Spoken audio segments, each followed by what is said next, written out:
He explained to me that what I was experiencing was the residue of abuse. He told me that what I was feeling was not, it wasn't abnormal as someone that's been through as much as I had been through. And in that moment, he was very comforting to me. I just felt so bad because it was like, I feel so caught up in sin. I feel so shameful. I feel so nasty that I don't even want to get out of the bed right now.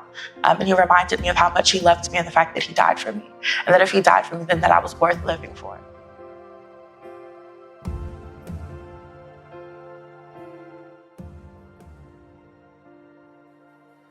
The way my faith influences my mental well-being is when I'm struggling or feeling stressed or burnt out or even depressed, anxious, definitely prayer, but deeper, knowing that I am going to be okay. And it's easier said than done, but at the end of the day, if I have a mindset of like, okay, this is not forever, I understand there's a light at the end of the tunnel. Also knowing that Jesus literally felt everything that I'm going through and he's in heaven.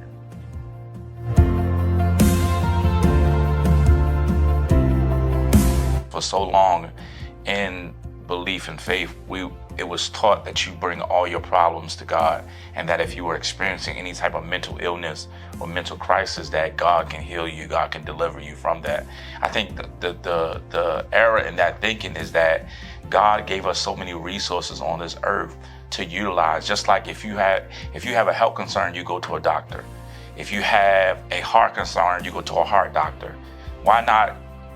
You can go to a therapist if you're having mental concerns. From a minister's perspective, faith in Christ provides college students with a sense of grounded identity and unshakable foundation, especially during trials that they face, with transitioning from home to college campus for the first time, the stuff that they deal with academically, socially, emotionally. It all just plays a part of a bigger picture.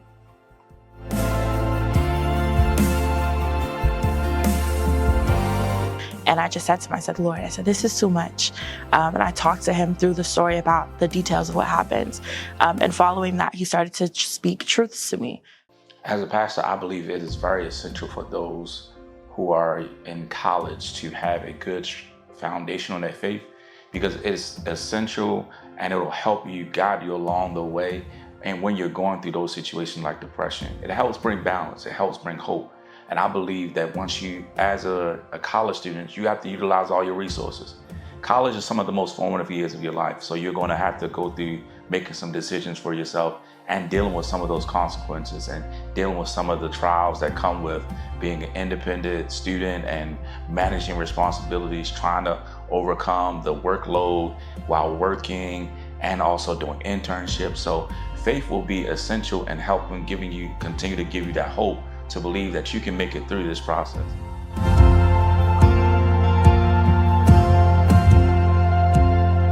I started to feel how he was my defender. And in that moment, I just kept on saying to the Lord, I said, I don't want to be in my skin right now. I don't want to live in this body. This body feels so harmed. It feels so abused. It feels like it's not my own. And in that moment, he reminded me how he cleans us, how he makes us new, and how he renews even our soul and refreshes us. And so I just felt his love just being overboard in that moment. And just this peace started to come over my body. And so as he started to give me peace, then it was like, okay, I have enough strength to just take a shower now. And so I get in the shower and I see this vision of Jesus literally wiping my feet. And if there's any story in the Bible, it talks about how he washed the feet of his disciples. And in that washing ceremony, it was one of honor and respect. And so I saw that and I just kept on saying, I said, Lord, I feel you washing my feet.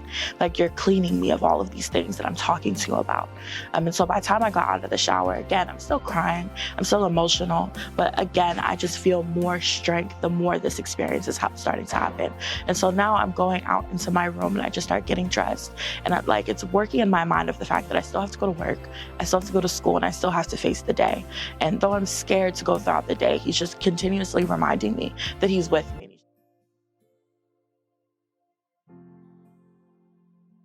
It also reminds them that they are part of something bigger than themselves, which can offer healing within times of isolation. When you're in college, you're away from your parents for the very first time, and there's a feeling of belonging that you really want to receive. So I feel though, offering hope and peace is a framework to offer real peace.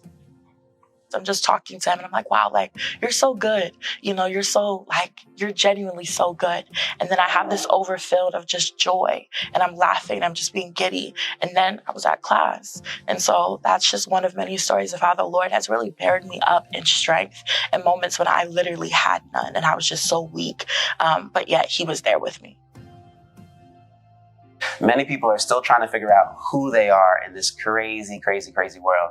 A lot of them may feel the pressures of what their parents may have been telling them, or the pressures of, social media stuff, whatever it is. But realizing that my door here at the chapel is always open for people to process through their societal woes or we have grief counseling here, we have relationship counseling here, and just trying to provide them with the answers to life's questions, like why is there pain and suffering in the world? So I kind of have this open door policy where people are able to ask anything they want to and to provide the answers that they need here. And for me, I'm a product of college ministry, so it's really near and dear to my heart, and I want to make sure that I'm extending that same type of grace that was provided for me.